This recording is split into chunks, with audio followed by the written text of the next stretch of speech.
What's up, good people? Mark Holmes here, and as always, I want to thank you all for watching, commenting, subscribing, and being part of the Joe Blue Sports Report. Without you guys, as well as you ladies, you know that this literally, and I mean literally, does not work. Mm, mm, mm, mm. The draft is in the books, and you know what? We don't know how good these guys will be. You make the best decision that you can with the needs that you have and trying to get the guys that fit the philosophy that you have.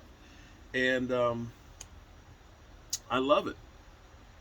I love it because the Cowboys didn't waste any draft picks trying to move up and reach for a guy. I'm happy that they weren't trying to be, draft day, moving here and there. They went through and they methodically grabbed guys that they felt fit their system. I believe that the Cowboys have truly bought into Dan Quinn. I think Dan Quinn has a lot of influence with the Cowboys. The funny thing is, it's a statement that was said that Mike McCarthy spent a lot of time in the war room. Shouldn't he spend a lot of time in the war room? Shouldn't he have a lot of input on what's being done if he is the head coach? These are the kind of things that you listen to and you literally go, wow, we really are dysfunctional. Wow, Jerry Jones really is running everything. He might as well be calling the plays if he's not already. But Dan Quinn, you can see the influence on everything that's happened with this defense since he's gotten here. Sam Williams, you've seen him working out and having the private workouts with Dan Quinn, and Dan Quinn definitely loving the speed and the aggression, the fast and the physical. And wow, the nose tackle, Ridgeway. Wow. Between him and Quentin Bohannon. See, you got to understand, the Cowboys, they don't believe in interior defensive linemen, period. For them taking a guy in the fifth round as an interior defensive lineman, that's better than when they took Quentin Bohannon in the seventh round. It was amazing that they took Quentin Bohannon in the seventh round. That was a major move. The fact that they even drafted one, because normally they'll say, we'll just take a tackle, and a defensive tackle, a 3 technique, and we'll make him a 1. It don't work that way. But Ridgewood, he's a run stuffer. He's a clog the middle guy. He's a guy that you look at and say, wow. Wow. And even the cornerback that they took in the fourth round, his name slips me right now. He's definitely a Dan Quinn guy because Dan Quinn likes tall cornerbacks, and I believe he's 6'2". He's got the length and things that are in there. Dan Quinn's stamp is all over this defense. And the linebacker who had his spine fused, forgive me, man, it's been a long day. I haven't had much sleep, and I'm having a hard time. You know who I'm talking about. You know I'm getting forgetful and old. But the linebacker whose spine was fused, if he actually can get himself together, and this will be a down the road pick. This is one of those ones you look at and say, that far down the line, we can take a chance. If he doesn't pan out, well, he's a 5th round draft pick. If he does get back to his form, wow, we really got something. We're playing with house money. It's not like the Jalen Smith where you took a 2nd round pick and took a chance and said, a 2nd round pick should be a starter on your team. And I think Sam Williams will be a starter on this team, or at least a heavy rotation. And see, this is what's cool about this defense. I couldn't be more excited right now because I keep thinking about the rotation that we have of defensive players on that front. We may still need to get another linebacker to go in there. But having Micah Parsons, having Jabril Cox, having even Vander Esch there, with guys that can occupy the offensive line. It's going to be tough, depending on which way, if we're running the 4-3 or the 3-4 defense. It's going to be tough for the offensive line to get past that front because of the speed that they have. And make no mistake about it, this defense is going to be fast as hell. Truly fast as hell. They ain't going to be no joke. The way they're going to be able to get up off this ball and get upfield is going to be crazy. I wish the season were here now just so I can start to see these guys working. And to think that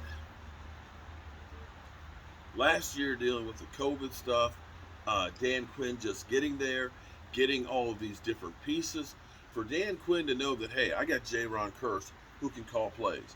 I got Micah Parsons who's ready to take another step.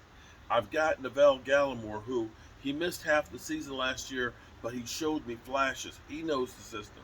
I got O.C., who was a rookie, who's got great hands, and now I can teach him how to do a little bit more with those hands and teach him a couple more moves. I've got Dorrance Armstrong, who was here behind Randy Gregory, maybe learning a few things right there. I've got a veteran in Dante Fowler, who can also work at teaching these guys how to make some of these moves. So I've got a mix of guys that understand what I'm trying to do. Even Van Der Esch, who played a little bit better as the season went on. These guys have the bases on here. Now I can add some crazed wolves and some young guys, and I've got a run clogger in the middle. You start looking at this and saying, there's a design here on this defense. And this defense is going to be able to put pressure on without necessarily having to blitz. This defensive front is going to allow Micah Parsons to be a rover where you can use him all over the place, because you're going to be worried about, oh my God, so many different things that how are you going to focus in on Micah Parsons when you still have to worry about DeMarcus Lawrence if he's only getting single teamed out here? And then, of course, Sam Williams, who he can bend the edge and he's aggressive. And if you're a quarterback, you don't want to get hit by that guy because he's vicious. And then you got Micah Parsons. Oh shit, where's Micah Parsons? And if you're Dan Quinn, you're sitting here, you're rubbing your head, you're drooling about the possibilities of the things that you can do with this front seven that you have. You can dial that shit up. This, all of a sudden, makes you feel good. Now, of course, you know what's happened now. We've turned the switch off of free agency where the Dallas Cowboys are the worst team in football. They're the worst. There's 15 teams better than the Cowboys, according to Colin Cowherd. They're ass. They suck. They're awful. To now, Cowboys had a great draft. They've got so much talent. They're Super Bowl favorite. And if they don't make it, they're a disappointment. You can't win as a Cowboy fan. As a Cowboy. You can't win. They're going to get you one way or the other. No matter what you do, you're the worst thing in football.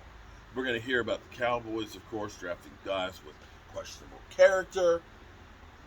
We're going to hear about guys who, of course, have been injured, that Jerry Jones and crew doesn't know what they're doing. We're going to hear all this stuff because you know what? The bottom line is this. The Cowboys get them paid. The Dallas Cowboys, people care about. Jets had a really good draft. Who cares? Ravens had a great draft. Lord knows they had enough picks. Meh, who cares? Eagles, maybe had a great draft or one that blows up in their face. Does anybody really care? Washington, they drafted a quarterback. Should Carson Wentz worry? Nobody cares. They only care about one thing, and that's the Dallas Cowboys. And for once in a long time, you can actually start to feel excited about defense. Dan Quinn has made the Dallas Cowboys defense cool again.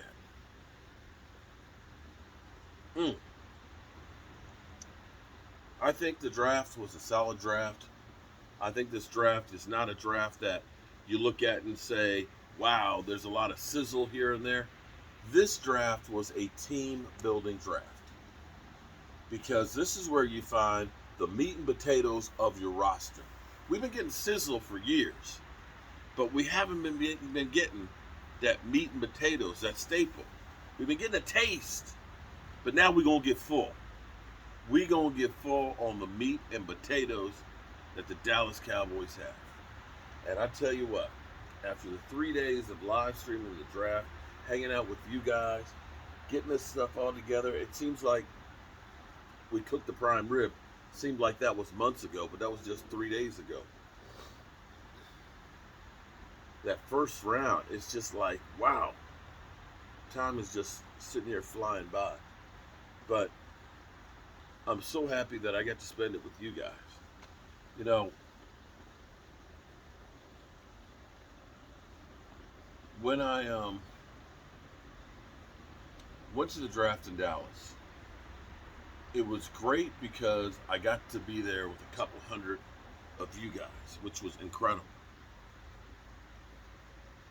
When I go to a game, it's nice because you're there with a group of people like FedEx. Maybe we had 200 fans and stuff together.